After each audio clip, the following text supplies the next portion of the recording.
All right, everybody. Hey, how you doing? This is an unboxing of my new DNA swab kit and my pretrition from Uforia. This is a company I've just gotten started with, and looking to help people to get some great uh, nutrition back in their life.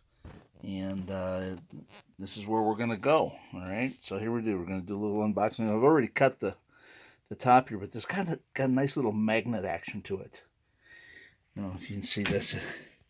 This drops down and it holds it down there just like so.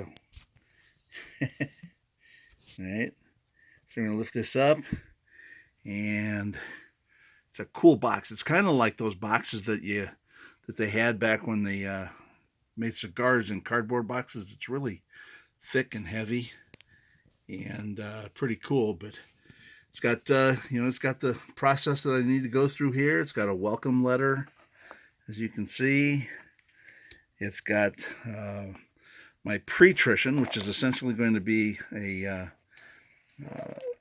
process of getting ready for the nutrition that I'm going to get here in about 30 days, and that's going to be pretty cool. Got a couple of these little swab containers, a couple of swabs themselves, the envelope that the swabs go in, and then finally the envelope that the swabs are mailed in. So that's pretty cool. That is pretty cool. So we're gonna pause this